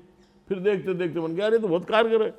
तो फिर वो किसी को लू लग जाए कानों में तुरंत रुई दबा लो, किसी को महिलाओं को ज़्यादा गाड़ी में बैठे उल्टी हो जाती है तो सीट पर अखबार बिछा के बैठ जाओ। आपके हार्ट का लेप एक बार कर लो, जिंदगी भर की गारंटी है, कभी हार्ट की गड़बड़ नहीं हो सकती। तो इसी प्रकार से शुगर केयर, किडनी वगैरह जो बॉडी लोग तकलीफ, आज भीड़ क्यों बढ़ रही है? जी हमारी जीवन शैली गड़बड़ होगी, अस्पतालों में भीड़ है, और अस्पताल सरकारी में तो क्या हालत होगी। सिजेरियन कराने जाओ, छोटे छोटे बच्चे वहीं खत्म, और उसके अंदर आंख का ऑपरेशन 55 में कराने जाओ तो आपकी आंखें खत्म। तो ये हालत होगी सरकार की, और यही हालत पहले हुई थी शिक्षा क्षेत्र में। तब लोगों ने सरकारी स्कूल में बच्चों को भेजना छोड़ दिया, मजबूरी है जो भेजते हैं, बाकी सारी जगह प्राइवेट का हो गया। तब हमने कहा कि यार आयुर्वेद के माध्यम से लोगों को जितना हो सके, तो अब वो वायरल हुआ है दोबारा। अब मेरे पूरे भारत से आ रहे कि साहब ये किताब कहाँ मिलेगी, किताब कहाँ मिलेगी। तो वो मुझे फिर शौक लग गया। तो जो असंभव है, लोग हमारे कैंसर के जो मरीज हैं हम वापस भेजते हैं, गुजरात में सूरत से आगे 2 महीने में नो सर्टिफिकेट हमारे पास रहते हैं, ये कैंसर हुआ, ये 2 महीने में क्लियर। कीमो वगैरह ये लगा लेते हैं, तो इनके पास इलाज भी नहीं है, खुद ही कहते हैं। और हमारे जो यहाँ हेड ऑफ डिपार्टमेंट थे कैंसर के, तो पूनिया जी, वो खुद ही कैंसर से खत्म हुए। तो ये जो नुस्खे बताते हैं तो उनसे लोगों को लाभ मिलता है। तो अब मुझे समय, अब मैं फिर 5वां संस्करण निकाल रहा हूँ जिसमें करीब करीब सारे इलाज आ जाएंगे, तो लोगों को लाभ मिले, पीछा छूटे इससे। अब छोटा बच्चे की गड़बड़ हो जाए, रात को भागना पड़ता है, लेकिन हमारे पास इतने घासे वगैरह पूर्वजों ने दिए हुए, रात को वहीं ठीक कर लो, घर में क्या के लिए जाओ। अब फ्लैट में जो जिंदगी हो गई है, तो पति पत्नी कौन सलाह दे, कौन बताए। तो ये इसलिए मैं चाह रहा हूँ कि ऐसे नुस्खे उनके घरों से में से उनको मिल जाए, तो वो कभी भी तकलीफ नहीं पाए, अस्पताल के चक्कर नहीं कटाए। अस्पताल और वकील क्या है, ये तो सिर्फ तारीखें देते हैं जी, क्यों और नहीं करते, मुकदमे से पीछा नहीं छुड़ाते। लेकिन आपके समर्थक तो कहते हैं कि भाटी साहब जब राजनीति में सक्रिय थे तो अफसरों का इलाज करते थे, और जब राजनीति में नहीं है तो मरीजों का इलाज क्या है? नहीं, मैं सक्रिय हूँ अभी।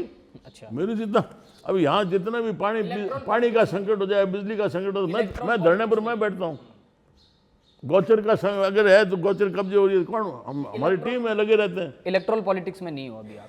कौन सी इलेक्ट्रल?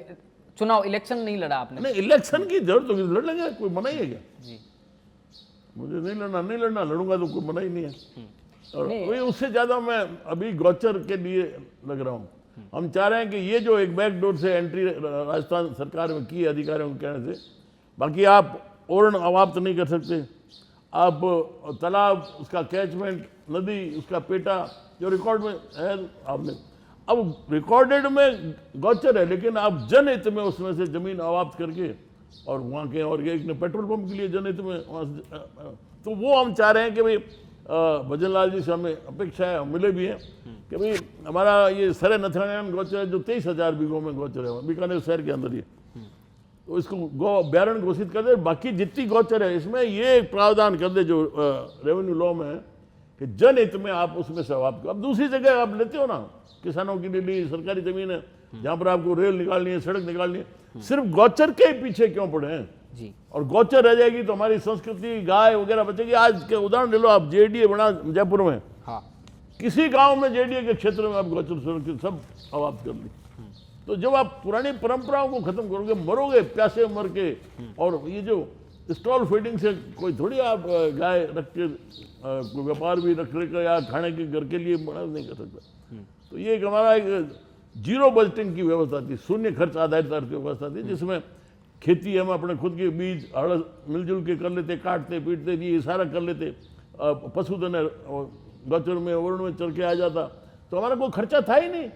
अब सब खर्चे से जोड़ दिया, तो खर्चे से जोड़ा तो वेस्टर्न देशों की क्या हालत हो रही है, पर हमें उस और ले जाए जा रहे हैं। और वाजपेयी जी जब प्रधानमंत्री थे तब WHO से वर्ल्ड बैंक से एडवाइजरी आई कि आप अगले आने वाले 20 साल में सब गांव वालों को शहर में भेज दो, जिससे आपके उद्योगों को सस्ते मजदूर मिल जाए। ये तो सोच है, और ये लगे हुए वेस्टर्न कंट्रीज वाले फेल करने में। पर यही है कि कुल मिला के हमें समाज को आगे लाना चाहिए, शून्य खर्च आधारित अर्थव्यवस्था पर चलना चाहिए, और पानी वगैरह के लिए अभी से सोचना चाहिए, बहुत संकट आएगा।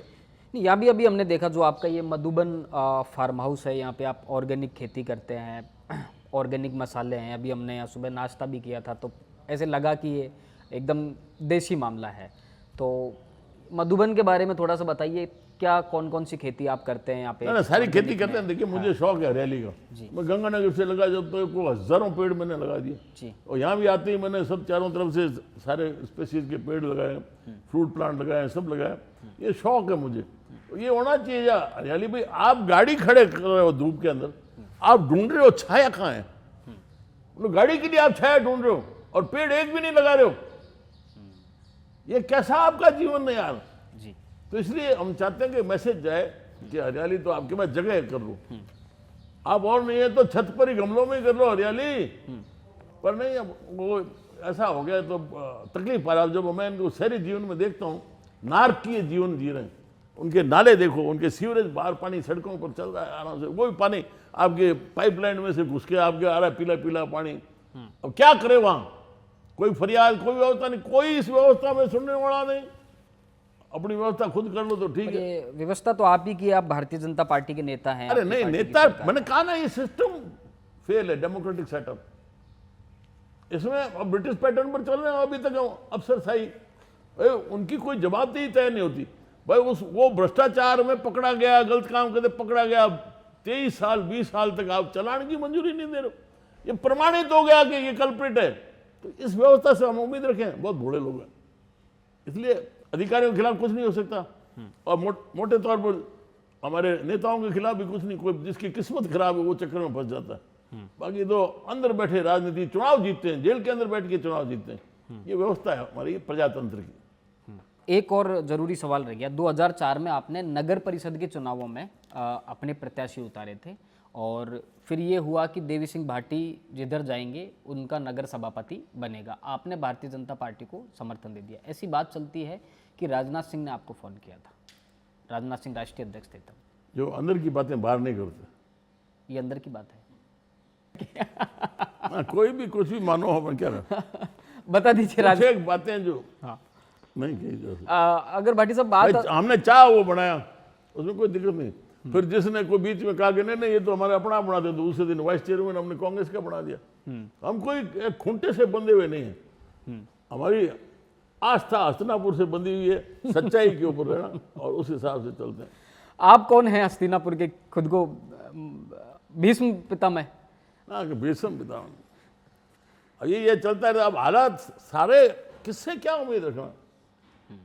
अब जो तकलीफ में रो रहा है, भटक रहा है, वहां पर वीडियो बना रहे हैं, रील बना रहे हैं।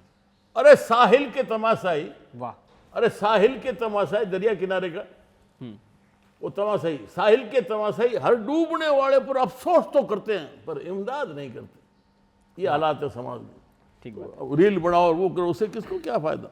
ठीक है भाटी साहब, शुरुआत में जब वसुंधरा राजे राजस्थान आई लीडर बन के, शुरुआत में आपकी पटरी नहीं बैठी, और उसके बाद में आप वसुंधरा राजे के खास हो गए, आपके मिले जुले रिश्ते रहे।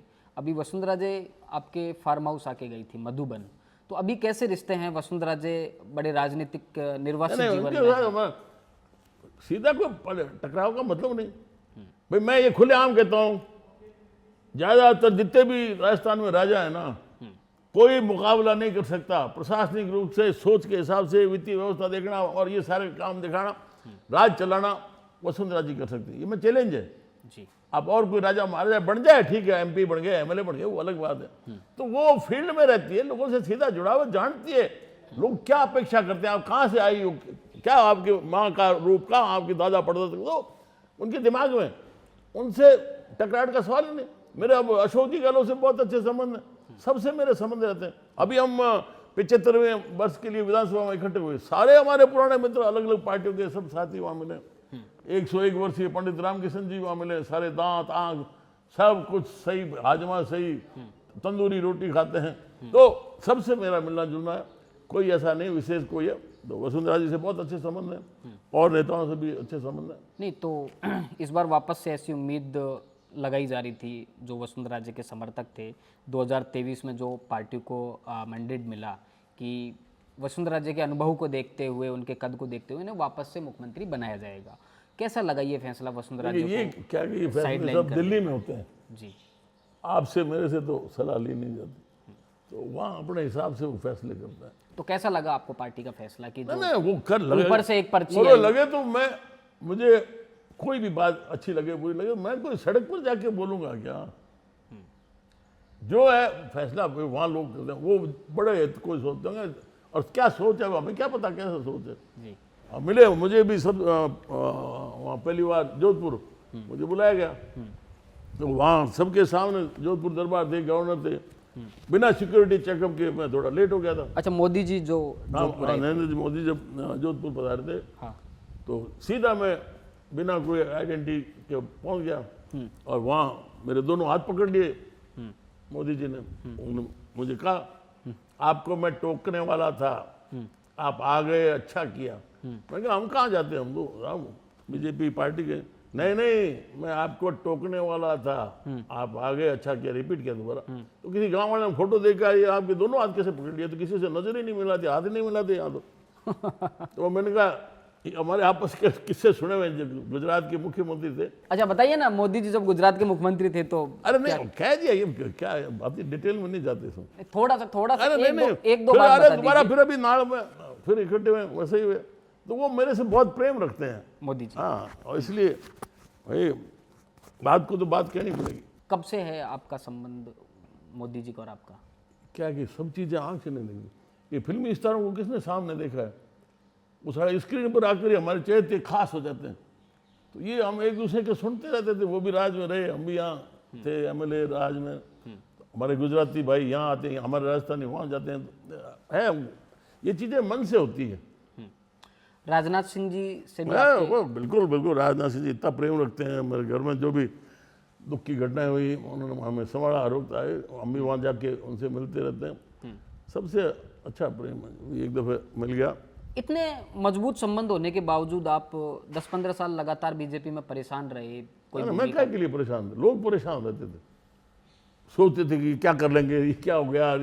मेरे काय का बाहर है, मुझे तो फील्ड में रहता है। मैंने तो राख लगा रखी है, राख वाले का क्या कपड़ा फाड़ेंगे इसलिए अपना कोई फर्क नहीं पड़ता। 2013 का चुनाव आप हार गए थे और मोदी लहर में आप चुनाव हार गए थे, ये अपने आप में बहुत बड़ी बात थी। हमारे यहाँ क्या है 1980 कि ये उस समय डिलिमिटेशन हुआ था, निर्वाचन क्षेत्रों का वापस पुनर्गठन हुआ था। तो उसमें हमारा जो कोलायत के हिस्से के 9 पंचायत कहलाती थी पुरानी, उस समय 9 थी, अब थोड़ी ज़्यादा होगी। तो वो नोखा रिजर्व कॉन्स्टिट्यूंसी में थी, और उसमें जब ये कोलायत में आई तो इसमें ज़्यादातर एससी वर्ग के लोग ज़्यादा थे, मतलब 42% हो गए मेरे क्षेत्र में एससी। तो 42 से मुकाबला शुरू होता था, तो उसमें भी थोड़े वोट से 2019 वोटों से हार को बात है। पर ये है एक्चुअल में अब, क्योंकि यहाँ वोट बैंक बन गया। वोट बैंक कहाँ है, बाकी नहीं है यहाँ भारत में, यूपी में, बिहार में, उड़ीसा में, फलाना बंगाल में, राजस्थान, गुजरात, मध्य प्रदेश, क्योंकि यहाँ पहले बड़ी बड़ी स्टेट होती थी, राजा महाराजा। तो तब से वो सोचकार इस प्रकार का बताया गया, बनाया गया कांग्रेस के द्वारा। तो वहाँ अब वोट बैंक काम करता है, तो इसलिए वो 42% तो सीधा ही माइनस हो जाता है जी। सीधा नहीं है तो कम से कम 37-38% हो ही जाते हैं, बाकी साथ रहते ही हैं। अब खैर लोग और एससी के मेरे साथ खूब जुड़े हैं। कैसा लगा जब 2013 में पहली बार आपने हार का स्वाद चखा? 80 से 2013 तक एक लंबा टाइम होता है, 7 बार आप विधायक रहे, क्या है, पहली बार हार का अरे फील्ड में रहते हैं, और वो पहलवान कितनी बार ऑफिस लड़के पर वो जीत जाता है, कभी बॉक्सिंग वाला वो जीत गया, कभी वो। लेकिन जिस पहलवान को आपने तो एक प्रेस कॉन्फ्रेंस की थी 2013 के चुनाव में, मुझे अच्छे से याद है, तो आपने तब कहा था कि देवी सिंह भाटी के हाथों में हारने वाली रेखाएं नहीं है, और वही चुनाव आप हार गए थे। वो चलता था। ठीक बात है। उसके बाद में 18 का चुनाव भी आप हार गए, लेकिन 23 वाले चुनाव में एक कमाल हुआ, और बीकानेर में ऐसी चर्चाएं थी कि बरसलपुर हाउस के बाहर वो देवी सिंह भाटी जिनको कभी जनता ने भावुक होते हुए नहीं देखा। राजतंत्र में भाटी साहब एक नियम होता था कि राजा के परिवार में कुछ भी होता था तो वो रोता नहीं था, क्योंकि राजा, भाव कहाँ देख लिया? जब अंशुमन भाटी चुनाव जीत कर आए थे ना ना तो लोगों ने आपको देखा कि जब आप, ऐसा मेरा स्वभाव नहीं है। 1980 में मैं पहला चुनाव लड़ा। जी लड़ा तो उस समय आदमी कोई आराम करता है, रेस्ट करता है, उधर तो काउंटिंग चल रही है। हाँ, और मैं मेरे वहाँ घर के अंदर अंडरग्राउंड में पंखा चला के सो गया, नींद आई हुई थी। इतने में एक पुराने हमारे वो आर्टिस्ट थे मेडिकल कॉलेज में, सूरज सिंह पवार माली, वो आए रो, बोले नहीं। अरे मैंने कहा क्या हो गया यार, हार गए तो हार गए। उस समय को फर्क नहीं पड़ा, उस समय सो रहा था मैं। तो अब कब जीत गए तो उसे क्या फर्क पड़ रहा है, ये चलता है। एक वीडियो मैंने देखा था आपका, जब अंशुमान सिंह भाटी बरसलपुर हाउस थे और जीत का जश्न मनाया जा रहा था, तब देवी सिंह भाटी को पहली बार थोड़ा सा भावुक देखा था। भावुक नहीं होते आप कभी? मेरे स्वभाव में नहीं, कभी भावुक नहीं हुआ? ना। भावुक होना चाहिए, भावनाएं होनी चाहिए व्यक्ति में। नहीं, भावना है तो अंदर रहती है, बाहर नहीं आनी चाहिए। ठीक बात है। मीरा को कभी आपने रोते देखा? भाव भाव, दूसरे को रुला दे, वाह।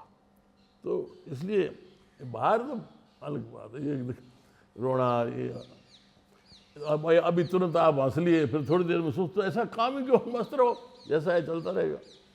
जैसा है इसमें माँ के पेट में से ये डायग्राम चित्र बना के ऊपर वाला भेज देता है। अब बूढ़े लोग हैं कि मेरे बहू के बच्चा होने वाला है जी, और ज्योतिषी ने बताया कि 7:42 पर ऑपरेशन होना चाहिए। अरे तो नक्शा तो पहले ही छप गया, हाँ क्या करेगा ये टाइमिंग। जी, तो बूढ़े लोग हैं, तो ये अपना तो हाथ में है, जो तय है लिखा हुआ, जो होना है होगा, ना कोई रेखा बदल सकता है ना जोड़ सकता है। आपके पोते हैं अंशुमान सिंह भाटी, अभी कोलायत से विधायक हैं, उनका काम करने का तरीका आपको कितना प्रभाव, कैसा लगता है कि उनका भी काम करने का तरीका उनके दादा की तरह है, उनके पिता की तरह है, या फिर अंशुमान भाटी ये बातें अपनी मेरे मुंह से कहलाना, ये लोगों का आप रिएक्शन लो, मेरे मुंह से मैं उसकी बुराई थोड़ी करूंगा। जी, नहीं कभी आपने डांटा फटकारा है कभी कोई गलती के लिए नहीं, वो तो चलता है, डांटे फटकारे बगैर तो सही रास्ते पर कैसे आएगा? तो समय पर तो बताना, आप उन्हें सही रास्ते पे लाते रहते हैं, ये करना मेरा दायित्व है। पोते हैं आपके? पोते का नहीं है, हर एक को कहता हूँ ना, दूसरे परिवारों को भी, जो कोई गलत रास्ते पड़ जाता है, मैं उनको कहता हूँ आप सिफारिश में, अरे इसको ठुकवाओ, नहीं तो जिंदगी भर तकलीफ पाएगा। अब एक सज्जन आगे, मैं क्या बताऊँ, नागनी जी क्षेत्र का, मैं कहा आपके बच्चे क्या कर रहे हैं? वो साहब उन्होंने गैंग बना रखा है, प्लॉटों पर कब्जा करे। अब उनको मैं कहूँगा क्या यार तुम्हारा सोच है, तो वहाँ सलाह जान देनी चाहिए, देता हूँ। जिस तरह के मुखर होके बयान देते हैं अंशुमान सिंह भाटी, बीजेपी से विधायक है, आपको नहीं लगता कि आपकी बयानबाजी की वजह से, आपके इस अंदाज की वजह से अंशुमान सिंह भाटी को कभी कोई दिक्कत हो जाएगी? वही तो वो जाने, मैं तो अपना सोचता हूँ, स्वभाव है, वो बोले बगैर रह नहीं सकता। अंशुमान सिंह भाटी के बारे में नहीं सोचा? ना वो क्या है, अपना मन में ये है, पता नहीं कितने क्या सच्चे हैं कि नहीं है, तो इसलिए अपने को कोई ऐसा दिमाग में है ही नहीं कि कोई उंगली उठा सकता है, कुछ कह सकता है। और ठीक है, वो अभी बोलता भी अच्छा है, पहली बार में हाउस में भी और जगह भी, और सोच भी ठीक है, और डेवलपमेंट के लिए खूब करोड़ों रुपए सैंक्शन कराए, वो भी ओल्ड टाइमर होकर लगा रहता है। भाटी साहब, आप भाजपा के सीनियर नेता हैं और लंबा टाइम राजनीति में बिताया है। अब जिस तरह से देखा जाए कि अब की जो बीजेपी है, आज के दौर की बीजेपी है, उसको आप किस तरह से देखते हैं कि आपके जैसे जो मुखर होकर बोलने वाले नेता हैं, आपके जैसे जो मास के लीडर्स हैं, उनको लगातार बीजेपी में नज़रअंदाज किया जा रहा है? तो कुछ पार्टी के लिए आप कुछ कहना चाहेंगे कि आपके जैसे जो लीडर हैं, जो पब्लिक अप्रोच के लीडर हैं, वो किसी भूमिका में नहीं है आज की बीजेपी में? ये देखिए, ये पार्टी का अपना निर्णय, हाँ, कौन किसको देते, कौन किसको देते, देत कर्म जकजोर। वाह, उलझत सुलझत आप ही ध्वजा पवन के, जो मंदिर के ऊपर जो ध्वजा लगी हुई थी उलझ जाती को जाता है सुलझाना। तो ये किस्मत काम करती है, तो जब समय आएगा तो वो भी हो जाएगा। बाकी पार्टी का अपना निर्णय, वो अपना हिसाब से वो लगे हुए हैं। जो फील्ड में लगा रहेगा वो कभी भी आप उसको बाईपास नहीं कर सकते। जो होल टाइमर होके लगा है उसको नहीं रोक सकते आप। ठीक बात है। एक और है जो बीकानेर के सांसद हैं अर्जुन राम मेघवाल, बात यूं है कि उनके और आपके रिश्ते बहुत ज़्यादा अच्छे नहीं हैं। कहाँ देखा? ये अर्जुन मेघवाल के और आपके रिश्ते, कहाँ देखा आपने? ऐसी खबरें आती हैं। अब खबरें तो आती रहती, खबरों का क्या है। अब हम साथ में हैं बीजेपी में, और अब उनका कार्य क्षेत्र और फिर दिल्ली वहाँ है। मेरा थोड़ा बाहर कम निकलना होता है। अभी जहाँ जरूरत होती है मैं खुद बैठ जाता हूँ धरने पर, आंदोलन पर। बाकी रिश्ते में हमारे सबसे अच्छे हैं। अर्जुन मेघवाल से कोई दिक्कत नहीं है आपको? हैं? अर्जुन मेघवाल के साथ रिश्तों में कोई दिक्कत नहीं है कहीं आप भी? ठीक रहोगे क्या? हमारे हैं भाई, जग जा ही रहे हैं। उसके लिए क्या तो मैं खुलासा करूं। उनका भी राजनीतिक जीवन बहुत लंबा है जी। और वो शुरू में हमने उनको सहयोग किया। उनको पहली बार बहुत कम वोटों से जीते, रात दिन एक करके, तो तब से हम साथ ही हैं। बीच में सच है कि जब आप ही हमने लेके आए थे सामाजिक न्याय मंच बना लिया था तब हम अपना अलग रास्ता था हमारा। ये सच है कि बीकानेर संसदीय क्षेत्र में आप ही लेके आए थे उनको, अर्जुन मेघवाल को? हाँ बीकानेर संसदीय क्षेत्र में चुनाव लड़वाने के लिए आप ही लेके आए थे? हाँ, तो शुरुआत में थे भाई, ये हमारी कॉन्स्टिट्यूंसी के रहने वाले थे और मेरे बड़े सुपुत्र के साथ बता रहे थे कि बहुत अच्छे संबंध, आपका कार्यालय भी मेरे घर में खुलता था। ये सारा बताया जो हम उनके सपोर्ट में थे। और बाद में फील्ड में तो खूब हमारे कार्यकर्ताओं ने मेहनत की। एक और बीकानेर के नेता हैं, बीकानेर से मंत्री हैं सुमित गोदारा। वो भी कहते हैं कि बाई प्रोडक्ट देवी सिंह भाटी हैं, आपने उनका सहयोग किया, आपने सपोर्ट किया, लेकिन अभी वो आपके साथ में कंफर्ट नहीं है। उनका अपना सोच है। हमारा जब दायित्व था तो टिकट किसी का और फाइनल किए हुए थे। जी। हमने वसुंधरा जी को कह के उनको पहली बार टिकट दिलाई थी। ठीक है, वो अपना काम अपने हिसाब से सोच से करते हैं। ठीक है। हम किसी को भी कैसे भी जो सहयोग हो सकता है कर दिया, उसके बाद दिमाग में नहीं रखते। वो अपना सोचेगा, हम अपना सोचेंगे। डॉक्टर विश्वनाथ मेघवाल? बढ़िया, सब मेरे सबसे संबंध अच्छे हैं। विश्वनाथ जी तो बराबर संपर्क में रहते ही हैं। और मैं जब मिनिस्टर था तब ये मेरी कॉन्स्टिट्यूंसी बज्जू में 931 PSC के इंचार्ज होते थे। बाद में राजनीति में आए। भाटी साहब, जो बीकानेर है कहते हैं कि जाट कम्युनिटी बहुत ज़्यादा है यहाँ पे। यहाँ का संसदीय जो सीट है वहाँ भी जाट सांसद लगातार रहे हैं। पहली बार महेंद्र सिंह भाटी ने बीजेपी का खाता खोला, लेकिन आप भी यहाँ मास के लीडर रहे हैं। मैं ये जानना चाहता हूँ कि जाट नेताओं के साथ में आपके संबंध कैसे रहे? रामेश्वर बहुत जी, अच्छा संबंध। शौकत देखिए, सिंह आप गोदारा। ये सोचोगे ये जाट आया कहाँ से? जी। भाई शुरू में जो जागीरदार होते थे वो खुद तो उनसे खेती होती नहीं थी। तब ये मारवाड़ से, अन्य जगह से, जहाँ से भी थे, तो जाटों को, बिश्नोइयों को ला के अपने खेतों में उनको देते थे खेत काश्त करने के लिए। मेहनती कौम है। उस समय मेहनत कर ली जब किसी के पास एक लाल पैसा, टक्का कहते हैं ना, टक्का भी नहीं था। उस समय मेहनत करके ऐसा जीवन जिया जी। जिसमें बहुत कठिन परिस्थिति थी। और जिसका मेहनत की हुई है और जो फालतू का खर्च नहीं करता वो अपने आप आगे बढ़ेगा। तो वो अपने हिसाब से आज भी होल टाइमर होके चाहे व्यापार में लग गए हैं, चाहे राजनीति में, तो आगे हैं। उससे ईर्ष्या किस बात की? आप खुद करो ना, आपके लिए फील्ड खुला है। ये आपके संबंध कैसे रहे बाकी के जाट बहुत पॉलिटिक्स? अच्छे संबंध है। जैसे भीमसेन चौधरी से? भीमसेन चौधरी तो बहुत सीनियर थे, अच्छा। उनके लड़के हैं। वीरेंद्र बेनीवाल। हाँ, भीमसेन सर्किल है बीकानेर में, एक भीमसेन सर्किल, वहाँ मूर्ति लगाई जा रही थी और मैंने ऐसी चर्चा सुनी है कि वो मूर्ति आपने नहीं लगने दी ना मेरी जानकारी में नहीं। और वो मूर्ति अब ऐसी तक कम नहीं बातें हुई मुझे तो पता नहीं। और वो मूर्ति अब तक नहीं लग पाई। ना वो मुझे जानकारी उसे नहीं। गंगानगर सर्किल कहते हैं, हाँ लेकिन हाँ, चौधरी पहले उर्मूल सर्किल कहलाता था। और मेरा ये मूर्ति वाला कभी भी ना तो विषय सामने आया ना। डूडी, रामेश्वर डूडी से? हमने एक दफ़े उनको साथ लगे उनको जिताया था, फिर वो हमारे पक्ष में नहीं रहे, तो हमारा फिर पार्टी अलग होगी हमारी। तो वो सामाजिक न्याय मंच में कई करीबियाँ आई, कई दूर हुए। अभी भाटी साहब एक मुद्दा चल रहा है और मुद्दा आपसे मिलता जुलता इसलिए है कि आप सामाजिक न्याय मंच के माध्यम से सवर्ण जाति के हक की आवाज़ उठाते थे। अभी यूजीसी रोल बैक पे बहुत बड़ा प्रदर्शन हुआ है। यूजीसी जो कानून आया है, महिपाल मकराना, बाकी के जो लोग हैं, करणी सेना भी एक तरह से कह सकते हैं कि सामाजिक न्याय मंच के बाद बनी, वहाँ से लोकेंद्र सिंह कालवी नए संगठन की स्थापना की और वो अब तक चल रहा है पूरा सिलसिला। यूजीसी या फिर जो अभी सवर्ण जातियाँ जो इसके पक्ष में लामबंद हो रही है, इस पूरे सिनेरियो पे आपका क्या कहना है? नहीं, वो देखिए अपनी जगह कर रहे हैं, उनकी बात अपनी जायज़ है, वो मांग कर रहे हैं। और ये निर्णय तो केंद्र सरकार को करना है, चाहे न्यायालय के माध्यम से आए। तो मैं इतना समय मेरे पास आए थे वो साथी कार्यकर्ता जो इसमें लगे हुए हैं, तो मैं समय नहीं निकाल पा रहा, बाकी हमारा समर्थन है। करणी सेना को आपका समर्थन है? ना करणी सेना नहीं, मुद्दे को समर्थन। यूजीसी की बात की है ना, हम उस इशू के ऊपर केंद्र सरकार को कंसीडर करना चाहिए, दूसरे वर्गों को नुकसान नहीं हो, सबका भला हो, सबको कोई ऐतराज है, दिक्कत है तो वो सुनो और उस हिसाब से फैसला हो जाए तो अच्छी बात है, असंतोष नहीं आएगा समाज में। ठीक बात है। तो मुझे लग रहा है कि शायद आपको थोड़ी जल्दी भी है और स्वास्थ्य भी ठीक नहीं है। ना जल्दी तो मैं जाने के ऊपर है, पर बुलाता नहीं है, ये अपने हाथ में नहीं है।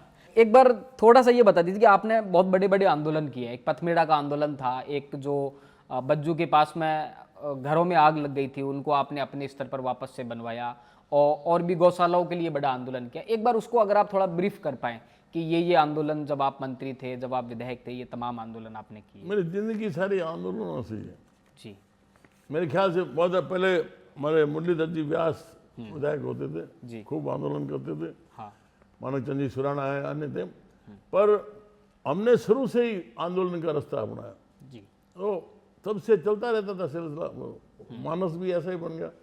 जैसे आपने एक घटना की बताया मुझे, बलूनी गांव है जिसमें पाकिस्तान से आए विस्थापित बसे हुए थे जी, गरीब थे, सारे झोंपड़े, 40 घर जल के राख हो गए। मैं देखने गया, हाँ, फिर मुझे लगा कि यार ये तो सरकार की तो व्यवस्था है हाँ, कि 3000 रुपये दे देंगे, ज़्यादा से ज़्यादा पूरा ही सब कुछ खत्म हो गया तो 1 लाख रुपए दे देंगे। हाँ, ये तो इनके पास तो सिर्फ पहना हुआ कपड़ा ही है और क्या है इनके पास। तो फिर मैंने वही बड़ा पीपल था उसके नीचे कैंप लगा लिया और 40 परिवारों के मकान 17 दिन में हमने खड़े कर दिए। कमरा, रसोई और लेट बाथ, टंकी, ये सारा जितना था रंग करना और करना। तो वो एक लगा। उसके बाद में जहाँ जहाँ कहीं और ऐसी कोई आकस्मिक घटना हो जाती जिसमें किसी का घर जल जाता था, हाँ, वो भी हमारे ट्रस्ट के माध्यम से करते थे। पर ये आंदोलन वगैरह ये आंदोलन का पार्ट नहीं है। जी, ये है कि आपके मन में कहीं पीड़ा है। तो उस समय राम प्रताप जी जो सिंचाई मंत्री होते थे हनुमानगढ़ वाले जी, वो आए थे उस समय, कमिश्नर भी साथ थे। उन्होंने कमेंट थे उनके कि अगर हम आर्मी को भी सुपुर्द कर देते ना तो इतना जल्दी नहीं बना सकते। एक समय में 80 कारीगर हमारे लगते थे। तो इस प्रकार के ये तो चलते रहते हैं, ये कोई एक विशेष समय काल घटना नहीं होती, ये चलता रहता है। उम्र के इस पड़ाव में अभी ऐसा लगता है कि एक आंदोलन जो आपको करना चाहिए, और करना चाहिए तो किस मुद्दे पे करना चाहिए? ना मेरा तो ये गोचर के ऊपर है। गोचर के ऊपर आप एक आंदोलन करना चाहते हैं, बड़ा आंदोलन करना चाहते हैं? आंदोलन पता नहीं क्या कुछ होता है, हमारा रूप स्वरूप किसी को पता नहीं लगता। हाँ, ठीक एक दफे वीपी सिंह जी 89 की बात है, उन्होंने भारत बंद का आह्वान किया, हमें भी कहा गया। लीडरशिप तो हम करते थे, बाकी लीडर थे, हमने बताया कि सारे हम ऐसा बसें रोकेंगे, ये शहर में ये दुकानें बाजार बंद कराएंगे। अब वो एक हमारे साथी ने पूछा कि आप कहाँ ले जा रहे हो, किसको कहाँ भेज रहे हो? मैं कहा ये नहीं बताता, जिसको कहना है कान में कह देंगे। तो हम अचानक निकले, एक टीम हमारी निकली जाके बीकानेर से जो रेल जाती है टूवर्ड्स दिल्ली जी, वहाँ गढ़सी सर के पास जाके उसके हॉस पाइप काट दिए। अब 1 घंटे तक ट्रेन खड़ी रही, प्रशासन को पता ही नहीं लगा। तो ये हमारा चलता रहता है। नेताजी नाराज हो गए कि हमें पता ही नहीं, बता देते तो बात ही बाहर आ जाती, खत्म हो जाता। आंदोलन के अलग अलग तरीके होते हैं। तो अब कब क्या करना है ये अचानक हम तो कर लेते हैं। करना ये है गोचर हमारा लक्ष्य जीवन का, आपका लक्ष्य है जीवन का, आप इस पे लगातार काम करते रहेंगे, ये कहना चाहते हो? ठीक है बट साहब देखो, आप उस दर्जे के नेता रहे हैं कि आप बीकानेर से बोलते थे और उसका असर पूरे राजस्थान तक होता था। आपके समर्थक नारा देते थे, जब जब बाटी बोला है राज सिंहासन डोला है। मगरे का शेर आपको कहा जाता है। मैं ये जानना चाहता हूँ कि आपके राजनीतिक जीवन को किस तरह से याद रखा जाए समाज में, आपको किस तरह से आपका मूल्यांकन किया जाए, आपकी ऐसी कोई इच्छा है ना, अभी चल रहा है। अभी अच्छा, क्या है, अभी खत्म नहीं अभी हुआ है? कली अंगड़ाई है, आगे और लड़ाई है। तो अभी क्या है, ये मगरे का शेर आपको नाम किसने दिया, कहाँ से नाम पड़ा? और पता नहीं उन्होंने किस ज्योतिषी से पूछा गया, तो मन की भावनाएं होती है, वो अलग अलग जैसा भी उन्होंने नाम दे दिया, चल गया। ऐसा मेरे साथ काफ़ी बार हुआ है कि मैं जब बीकानेर आया तो बस स्टैंड पे या रेलवे स्टेशन के आसपास कोई ऑटो मुझे ऐसा दिख जाता है जिसमें पीछे आपकी फोटो लगी होती है, वही गाड़ियों पर बराबर। तिरछी एक दफे टोपी। काफी यूरोपियंस यहाँ डेंटिस्ट आए हुए थे, गजनेर आते थे, बीकानेर ठहरे हुए। हाँ तो उन्होंने पूछ लिया कि यार ये कौन आदमी है, ये गाड़ियों के ऊपर फोटो लगी है। हाँ उन्होंने बताया तो वहीं गजनेर के थे लोग हॉस्पिटल में। तो फिर मिलने के लिए आए थे सारे इकट्ठे होकर। ऐसा क्या है यार जो गाड़ियों के ऊपर हाँ, मैं वही पूछने में आया हूँ कि ऐसा क्या है कि लोग आपकी फोटो। अंदर की भावना होती है। देखिए कोई अपनी गाड़ी पर किसी गणेश जी की लगाता है, कोई और किसी एक्टर की लगा ली। तो ये लोगों के भाव होते हैं, कोई कहने से कोई थोड़ी लगावेगा। ये तो बीकानेर के लोगों ने कहा था 2004 के इलेक्शन में कि यहाँ के एक्टर तो देवी सिंह भाटी हैं। ठीक है, लोगों का विश्वास है और ठीक है, जैसे उनके भाव हैं तो फिर हम भी पूरे मन से, जीवन से उनके प्रति समर्पित हैं। ये आपकी तिरछी टोपी पूरे राजस्थान में सिग्नेचर आइडेंटिटी बनी हुई है, ये कब आपने लगाना शुरू किया? ये याद नहीं यार कब। लगभग कितने साल से आप लगा रहे हैं? बहुत 25-30 साल। ये आपको फोटो में मेरी बता देगी कब से चल रहा। तो लगभग सभी मुद्दों पे बात हो चुकी है और मैं चाहता हूं कि आपका जो ये अंदाज है वो हमेशा इसी तरह से बना रहे। आवाज़ में जो जोश है वो हमेशा इसी तरह से। और अब आप समझ गए होंगे, अब आपको समझ आ गया होगा कि मैं पहली बार स्टूडियो से बाहर निकलकर बीकानेर तक पॉडकास्ट शूट करने के लिए क्यों आया हूँ। तो ये अंदाज है देवी सिंह भाटी का जो यहाँ तक खींच के लाता है, क्योंकि इनका बात करने का तरीका, राजनीति भले ही बदल गई हो, इनका पद भले ही बदल गया हो, लेकिन अभी तक अगर कुछ नहीं बदला है तो देवी सिंह भाटी का अंदाज नहीं बदला है, इनका कायदा नहीं बदला है, और वो आपने पूरे पॉडकास्ट में सुना होगा। आपको ये पॉडकास्ट कैसा लगा हमें कमेंट सेक्शन में ज़रूर बताइए। राजस्थान की राजनीति से जुड़े और बेहतरीन पॉडकास्ट को सुनने के लिए इसी तरह से लगातार क्रॉस चैट के साथ में बने रहिए। धन्यवाद।